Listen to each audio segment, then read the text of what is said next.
Hello dear students, welcome back to the new chapter of class 8th computer, and today we are going to start the chapter number 6, that is about data science and AI.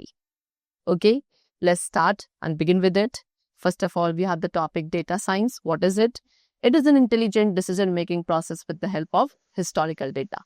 Data science क्या होता है? एक बहुत ही intelligent decision making process, and वो process जो आप historical data की हेल्प से लेंगे. Alright, that is known as data science. Data science आपको हेल्प करता है फ्यूचर के प्रेडिक्शन में एंड रिसोर्सेज के ऑप्टिमाइजेशन में. So in other words you can define data science as a discipline. Data science एक डिसिप्लिन है जो मैथमेटिकल मेथड्स को इनकॉर्पोरेट करता है यूजफुल इंफॉर्मेशन को एक्सट्रैक्ट करने के लिए from a large amount of data. So the insights की डेटा साइंस आपका हेल्प करता है ऑर्गेनाइजेशंस को ऑपरेशनल एफिशिएंसी को इंक्रीज करने में, uncover new business opportunities and also improve the marketing and sales efforts. Now applications of data science. तो data science एक फील्ड है जिसके एप्लीकेशंस ऑलमोस्ट हमारे सभी डोमेन्स में प्रेजेंट है ऑफ रियल लाइफ. तो कुछ मेजर एप्लीकेशन डोमेन्स जो डेटा साइंस कवर करता है, that is e commerce, banking, education, health care, finance, transport, speech recognition. Alright, now let's get familiar with all of these fields one by one. First of all, we have e-commerce. तो use of data science. Data science का use जो है online businesses को improve करने के लिए भी use होता है, ठीक है, and it is a revolutionary aspect. ठीक है, तो ऑनलाइन बिजनेस के एडवेंट पे इट वाज वेरी टफ कि एक ऐसा एनवायरनमेंट क्रिएट किया जाए जहाँ पे लोग शिफ्ट होते हैं ऑफलाइन मार्केटिंग से ऑनलाइन मार्केटिंग के टूवर्ड्स. बट डेटा साइंस की हेल्प से आज के टाइम पे ऑनलाइन बिजनेस कंपनीज जो हैं कॉन्टिन्यूसली एफर्ट डाल रही हैं कि वो इस सेक्टर को ज़्यादा कंफर्टेबल बनाए, ट्रस्टवर्दी बनाए, so that more and more people will use it. So the major breakthrough that data science brings to e-commerce is as follows. Number one, in digital advertisement. Digital advertisement में products को recommend किया जाता है आपकी choice या need के basis पर. आपने नोटिस किया होगा कि जब भी आप एक प्रोडक्ट को सर्च करते हो किसी भी ऑनलाइन वेबसाइट पर, तो लेटर ऑन अगर आप एक ऑनलाइन एप्लीकेशन ओपन करते हो लाइक अ मेल, तो वहां पे आपको सिमिलर प्रोडक्ट्स सजेस्ट करने शुरू हो जाते हैं उस एप्लीकेशन पर भी. That is possible only due to data science. So जो प्लेटफॉर्म्स है वो आपके सर्च पैटर्न्स को एनालाइज करते हैं एंड देन अकॉर्डिंगली आपको प्रोडक्ट्स रिकमेंड करते हैं. सेकेंडली, डेटा साइंस हेल्प करता है टू फिगर आउट कि कौन इंटरेस्टेड है ऑनलाइन रिटेल पर, ठीक है, by considering some criteria like what the customers buy, what brands they like, what products they pick up. Then after purchasing, अब एक प्रोडक्ट को परचेज करने के बाद आप वहाँ पे रिव्यूज लीव करते हैं. तो इन रिव्यूज का एनालिसिस जो है ऑनलाइन शॉपिंग वेबसाइट्स को हेल्प करता है कुछ फ्रॉडलेंट सेलर्स को फाइंड आउट करने में, उनके प्रोडक्ट्स की क्वालिटी को फाइंड आउट करने में, and also the customer demand etcetera.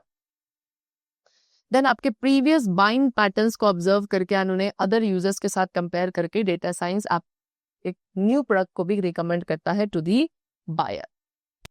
After that sometimes कभी कभी लोग क्या करते हैं, इंटेंशनली प्रोडक्ट्स को रिटर्न कर देते हैं विदाउट एनी डिफेक्ट और क्वालिटी इशू ऑल्सो. सो अगर ऐसा दोबारा होता है, यानी कि again and again if it happens, तो डेटा साइंस हेल्प करता है ऐसे टाइप्स के कस्टमर्स को आइडेंटिफाई करने में, ऑनलाइन शॉपिंग वेबसाइट्स को फाइंड आउट करने में, एंड देन उन्हें वार्न करता है टू रिफ्यूज और देयर रिटर्न रिक्वेस्ट. ठीक है. Then we have banking. Data science helps a lot in making online banking. Online banking को भी ज्यादा कन्वीनियंट एंड सक्सेसफुल बनाने के लिए for the customers as well as the bank, data science helps a lot. ठीक है, तो कुछ कॉमन एप्लीकेशंस यहाँ पे डेटा साइंस की गिवन है in this sector. Number one, data science आपको डिसीजन मेकिंग में हेल्प करता है, like finding out the customers. उन कस्टमर्स को फाइंड आउट करने में कि कौन एलिजिबल है क्रेडिट कार्ड के लिए, फिर क्रेडिट कार्ड लिमिट को सेट करने के लिए, deciding the credit card category and also deciding the offers on the credit card. Then जो ट्रांजेक्शनल फ्रॉड्स होते हैं उन्हें डिटेक्ट किया जाता है ट्रांजेक्शन पैटर्न्स को ऑब्जर्व करके. एक इंडिविजुअल के ट्रांजेक्शन पैटर्न्स को ऑब्जर्व किया जाता है and then what transactional frauds are detected with the help of data science. After that, different policies जो related होती है सेविंग स्कीम, लोन और रिटर्न से रिलेटेड, वो डिजाइन की जाती हैं कस्टमर की डिमांड को एनालाइज करके, या बाकी जो बैंक्स हैं उनकी पॉलिसीज एंड कस्टमर सेटिस्फेक्शन को एनालाइज करके. रिकवरी एनालिसिस भी काफी इंपॉर्टेंट है बैंकिंग सेक्टर के लिए. ठीक है, डेटा साइंस हेल्प करता है सूटेबल टाइम ऑफ रिकवरी को प्रोडिक्ट करने में जो कस्टमर्स ने पे किया है. ठीक है, जो कस्टमर्स पे करते हैं अपनी money on time and who may pay in the coming months. ठीक है, चलो. Then education, most important pillar जो है किसी भी एजुकेशन डोमेन का वो है स्टूडेंट्स एंड टीचर्स. ठीक है, ये सभी एक्टिविटीज को इस तरीके से परफॉर्म करते हैं कि टीचिंग एंड लर्निंग प्रोसेस जो है वो बेस्ट आउटकम प्रोड्यूस करे। सो डेटा साइंस आपका प्रेडिक्शंस एंड क्लासिफिकेशंस करने में भी अप्लाई किया जा सकता है इन मेनी एजुकेशनल एक्टिविटीज। ठीक है, बहुत से पॉपुलर सब डोमेन्स है एजुकेशन के जहाँ पे डेटा साइंस अप्लाई होता है, जैसे कि by observing students different skills, student के डिफरेंट स्किल्स को ऑब्जर्व करके like reading, writing, learning, family background, intelligence level etcetera, इन सभी को एनालाइज करके ऑब्जर्व करके डेटा साइंस हेल्प करता है स्टूडेंट के बिहेवियर को समझने में एंड कॉन्सिक्वेंटली वो स्टूडेंट को बेटर कैरियर गाइडेंस में फिर हेल्प करता है। स्टूडेंट के रिजल्ट को प्रेडिक्ट किया जा सकता है in the advance with the help of data science, जिससे स्टूडेंट अपने रिजल्ट्स को इंप्रूव कर सकेंगे। एम्प्लॉइज परफॉर्मेंस एंड सेटिस्फेक्शन को आप एक्सेस कर सकता है with the help of data science. Then next we come to what healthcare. See, data science में numerous applications होती है healthcare domain में।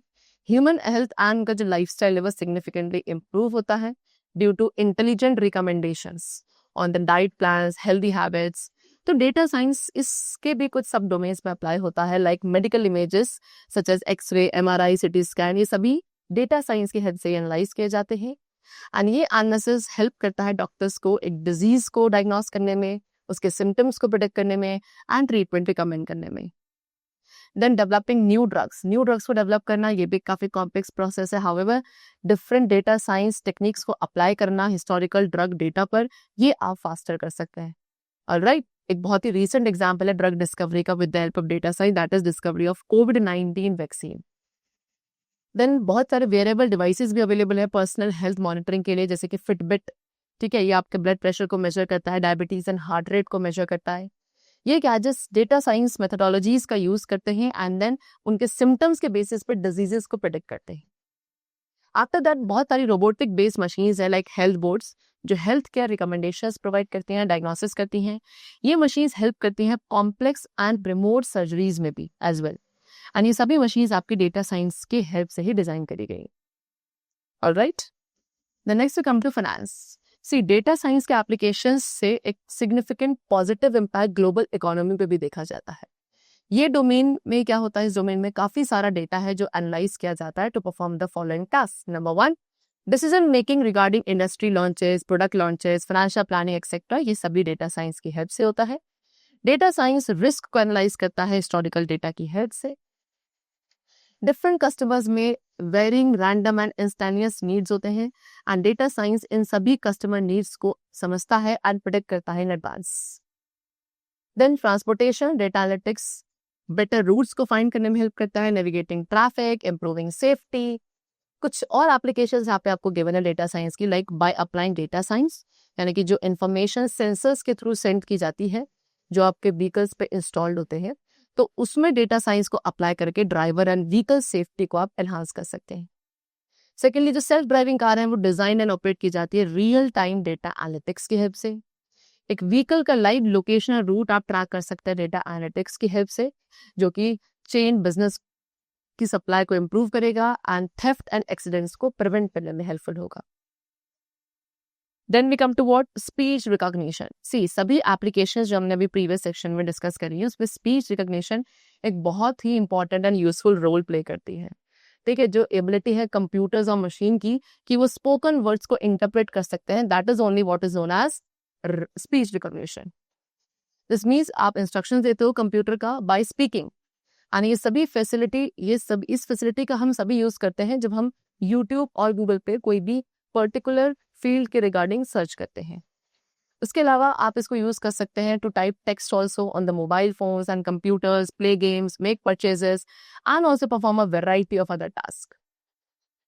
तो सम ऑफ द एडवांटेजेस, अब स्पीच रिकॉग्निशन के क्या क्या एडवांटेजेस है। नंबर 1 कि ये आपका टाइपिंग से ज्यादा फास्टर होता है, this making one free to type. Second, specially useful उन लोगों के लिए जिनके पास डिसेबिलिटीज है, यानी कि who are not enable to type. Then it facilitates in more satisfying, ठीक है, ज्यादा सेटिस्फाइंग सेल्फ सर्विस एक्सपीरियंसेस आप यहाँ पे फील कर सकते हैं। ऑल्दो प्रूफ रीडिंग हमेशा रिकमेंड की जाती है, but speech recognition software help करते हैं एक डॉक्यूमेंट को प्रोड्यूस करने में जो मोस्टली एरर फ्री होते हैं। Now what are the applications of speech recognition. Number 1, Alexa, जो कि आपका अमेजॉन के थ्रू डेवलप किया गया है, Cortana which is developed by Microsoft, Google Assistant which is developed by Google, and Siri which is developed by Apple. All of these are the examples of what? Speech recognitions, applications of speech recognitions. Now, analytics on text data. See student, there are two types of text data. दो तरीके का text data होता है, structured and unstructured. Structured data means what? एक ऐसा data जो एक well defined tabular structure में available है. And unstructured data वो data जो आपको किसी भी random format में मिलता है. And इस type का जो data होता है unstructured data, उसका कोई pre-defined structure नहीं होता है. So text analysis में text data को collect किया जाता है different sources से, analyze किया जाता है, and then you get the useful information. So because क्योंकि data को आप variety of sources से collect करते हो, तो collected data primarily unstructured ही रहता है. In other words, text analytics आपको define किया जा सकता है कि वो एक process है जिसमें हम useful information को extract करते हैं from the text. एग्जाम्पल जो रिव्यूज हमें कस्टमर से मिलते हैं एक वेबसाइट पर, वो एक एग्जाम्पल है टेक्स्ट डेटा का.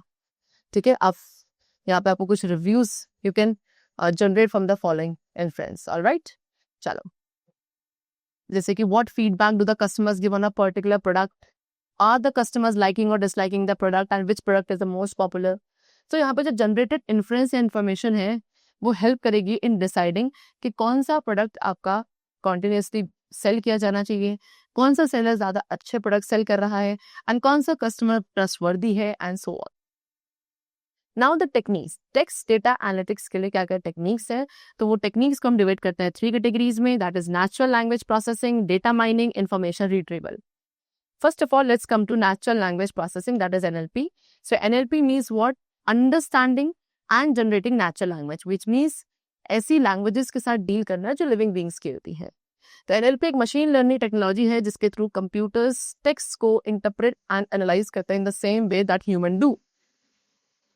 ठीक है, जिस लैंग्वेज आप बोलते हो या लिखते हो वो डायरेक्टली मशीन्स के थ्रू अंडरस्टैंडेबल नहीं होती है. कुछ प्रोसेसिंग एल्गोरिदम्स रिक्वायर्ड होते हैं मशीन्स के लिए कि वो इस नेचुरल लैंग्वेज को समझ सकें. एंड सेम जो आउटपुट जनरेट होता है by high machines are not understandable by humans. कुछ एल्गोरिदम्स रिक्वायर्ड होते हैं नेचुरल लैंग्वेज को जनरेट करने के लिए from those output also. So जो पर्पस है NLP का वो क्या है कि ह्यूमन मशीन कम्युनिकेशन को नेचुरली अपीयर किया जाए. Example is chatbot. चैटबॉट एक सॉफ्टवेयर एप्लीकेशन है जो डिजाइन किया गया है कि इसके थ्रू एक ऑनलाइन कॉन्वर्सेशन कंडक्ट हो सकता है टेक्स्ट और टेक्स्ट टू स्पीच मैकेनिज्म का यूज करके. Then they have given some other applications also of NLP in text analytics, that is email filter, social media monitoring, automated ads, among others. Then we have data mining. Data mining again एक text data analytics technique है जो help करती है useful information को extract करने में from the large data set. इसे आप knowledge discovery in databases भी कहते हैं, KDD. डेटा माइनिंग सबसेट है डेटा साइंस का. डेटा साइंस में आप बहुत सारी चीजें करते हैं, like you capture the data, apply multi disciplinary concepts like statistic, data visualisation, natural language processing, data mining etcetera, so that आप यूजफुल इंफॉर्मेशन एक्सट्रैक्ट कर सको. Example, identifying credit risk, increasing revenue, finding buying patterns and detecting anomalies. Then we have information retrieval. अब different algorithms use किए जाते हैं useful information को fetch करने के लिए by searching. So when you search, जब आप एक सर्च करते हो इंटरनेट पे, तो ये सभी एल्गोरिदम्स हेल्प करते हैं रेलेवेंट इंफॉर्मेशन को डिराइव करने में. इंफॉर्मेशन रिट्रीवल सिस्टम्स एक ट्रैक रखता है यूजर की एक्टिविटीज का, like whether the search items are relevant और नॉट. एंड इसके बाद सर्च इंजन्स यूजर्स को प्रेजेंट करेंगे with more relevant and reliable information जो उनके सर्च नीड्स के बेसिस पर होती है. उनमें से एक मेजर एप्लीकेशन यहाँ पे आपको गिवन है इंफॉर्मेशन रिट्रीवल का in text analytics, that is chatbots only.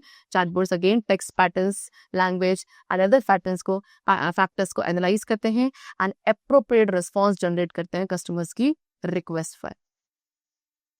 Now users of text data analytics. तो डिफरेंट टेक्निक्स जो है टेक्स्ट डेटा एनालिटिक्स की, उसको समझने के बाद इट कैन बी कंक्लूडेड कि text data analytics majorly 4 basic operations में अप्लाई किया जाता है. नंबर 1, क्वेरिंग डेटा, यानी कि क्वेरीज जनरेट करने के लिए for finding relevant data. Secondly, mining data, यानी कि उस डेटा में से यूजफुल इंसाइट अचीव करना है. देन सर्चिंग डेटा, यानी कि डेटा को सर्च किया जाएगा through search engines. And fourth is analysing data, यानी कि different data science techniques apply करना. Now analytics on image data. बात करते हैं इमेज डेटा पे. So due to digitisation evolution एक huge amount of image data भी हमारे पास अब अवेलेबल होता है. एंड एनालिटिक्स टेक्निक्स को इमेज डेटा पे अप्लाई करके बहुत सारे useful insights can be drawn. Image processing आपके यूज की जाती है ऑब्जेक्ट क्लासिफिकेशन के लिए, पैटर्न्स को आइडेंटिफाई करने के लिए, place recognition and many more. And जो बेस्ट एग्जांपल है इमेज प्रोसेसिंग का, that is face recognition. And ये ऑलमोस्ट सभी स्मार्टफोन्स पे अवेलेबल है. ठीक है, आप एक स्क्रीन लॉक सेट कर सकते हो इस फैसिलिटी का यूज करके. फेस रिकॉग्निशन आपका क्या करता है, आपके फेस पैटर्न को समझता है. ठीक है, बहुत सारी मशीन लर्निंग एल्गोरिदम्स यूज किए जाते हैं फेस रिकॉग्निशन के लिए. फेशियल रिकॉग्निशन सिस्टम्स यूज किए जाते हैं वेरियस ऑर्गेनाइजेशंस के थ्रू भी अपने ऑटोमेटिक एम्प्लॉय अटेंडेंस के लिए. एंड ये सिस्टम हेल्प करते हैं सस्पिशियस पर्सन्स को डिटेक्ट करने में. फेस रिकॉग्निशन यूज किया जाता है सोशल मीडिया वेबसाइट्स के थ्रू भी, जो हेल्प करता है आपके फ्रेंड्स को टैग करने के लिए. ठीक है, apart from face recognition app that you use on your mobile phones or vehicle number plate detection, object detection and counting, screening, xrays. Alright, अब कुछ पॉपुलरली यूज होने वाली इमेज रिकॉग्निशन एप्स जो आप अपने मोबाइल फोन्स पर use करते हैं. Number 1, Google Lens. Google Lens smartphone camera का एंड मशीन लर्निंग का यूज करता है एक ऑब्जेक्ट को आइडेंटिफाई करने के लिए, and then it suggest the results based on what it perceives. Then tap see, ये भी एप्लीकेशन है जो हेल्प करती है विजुअली चैलेंज पीपल को ऑब्जेक्ट्स आइडेंटिफाई करने में. आपको केवल फोटोग्राफ्स क्लिक करनी है उस ऑब्जेक्ट की एंड वो ऐप आपको बताएगी after identifying what it is. Then Leafsnap, तो टैप सी ऐप की तरह ही ऐप भी प्लांट को एज एन इनपुट, प्लांट की जो इमेजेस है उसे एज एन इनपुट लेती है एंड उसको आइडेंटिफाई करती है. कैलोरी मामा, ये ऐप आपके फूड आइटम के इमेज को एज एन इनपुट एक्सेप्ट करेगी एंड उसके कैलोरी कंटेंट को कैलकुलेट करेगी. Next, artificial intelligence. तो सभी ह्यूमन बींग्स में नेचुरल इंटेलिजेंस होता है, यानी कि they can learn, respond, take decisions and make predictions. But if you talk about computers, तो कंप्यूटर्स आर द मशीन्स जो ह्यूमन बींग्स के थ्रू बनाई गई है. एंड कंप्यूटर्स में नेचुरल इंटेलिजेंस नहीं होता है, विच मीन्स कि ये अपने आप यानी कि खुद से डिसीजन मेकिंग नहीं कर सकते हैं. तो एआई यानी कि आर्टिफिशियल इंटेलिजेंस मशीन्स को हेल्प करता है to behave like humans up to some extent. Alright, तो एआई के अंदर बहुत सारे एल्गोरिदम्स होते हैं जो मशीन्स को ह्यूमन इंटेलिजेंस मिमिक करने में हेल्पफुल होंगे.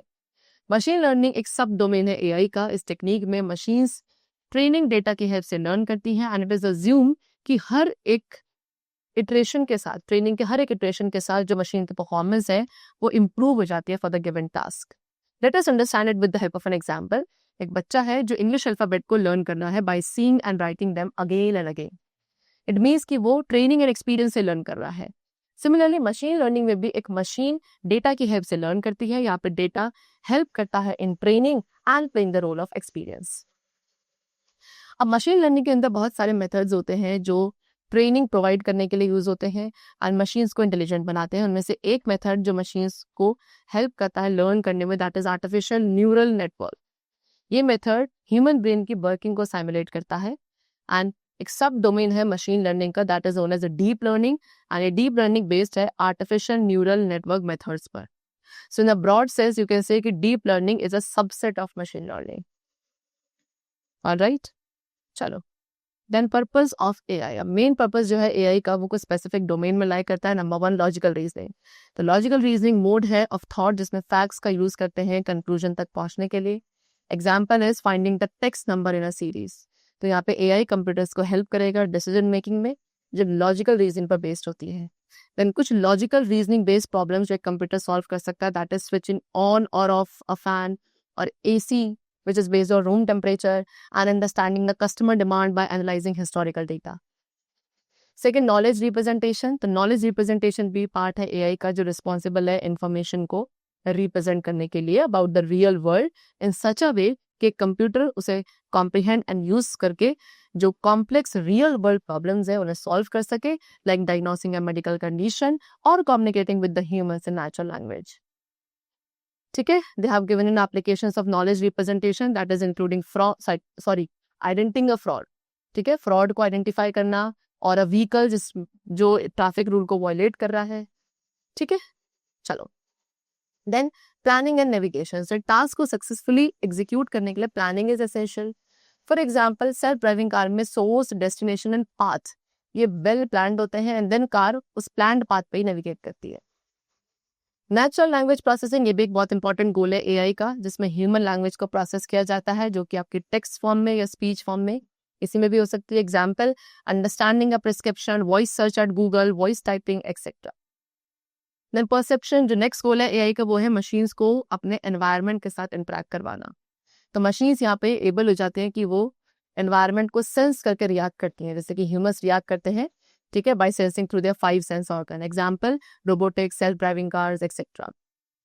एमर्जेंट इंटेलिजेंस, तो एक मशीन को इंटेलिजेंट बनाने का मतलब है कि उसमें एक्सप्लिसिट प्रोग्रामिंग की कोई रिक्वायरमेंट नहीं होनी चाहिए for change in the environment. तो यहाँ पे पर्पस है ऐसी मशीन्स को डिजाइन करना जो खुद से लर्न कर सकें। Alright, now what are the advantages? अब एआई के एडवांटेजेस क्या हैं? सो नंबर 1, एआई मशीन्स को इंटेलिजेंट बनाने में हेल्पफुल है। एआई मशीन्स को कैपेबल बनाता है कि वो खुद से अपने एक्सपीरियंसेस के थ्रू लर्न कर सके। देन इसके बाद एआई ह्यूमन इंटरफेरेंस को रिड्यूस करता है कॉन्सिक्वेंटली, जिससे ह्यूमन एरर्स रिड्यूस हो जाते हैं। एआई अनेबल मशीन्स आपके हैजार्डियस टास्क में हेल्पफुल होते हैं, like mining, nuclear explosion testing and hazardous chemical testing. Then AI जब पर्सनल डिजिटल असिस्टेंट के फॉर्म में होता है तो वो हमेशा अवेलेबल है for the individuals. AI machines को हेल्प करता है डिसीजन मेकिंग में भी, which is faster than a human being. AI का यूज करके मशीन्स 24/7 वर्क करती हैं विदाउट एनी ब्रेक और even getting bored, unlike humans. And many technologies, almost हर एक डोमेन में बहुत सारी ऐसी टेक्नोलॉजीज है जिसे एआई पावर्ड है, यानी कि ये मैनकाइंड को हेल्प करती हैं complex problem, majority of complex problems को सॉल्व करने में। Alright, that's the chapter completed over here, and I hope you must have understood it very carefully. Now we will meet in the next session very soon with the new topic of computer. Then keep watching, keep learning, and thanks to everyone.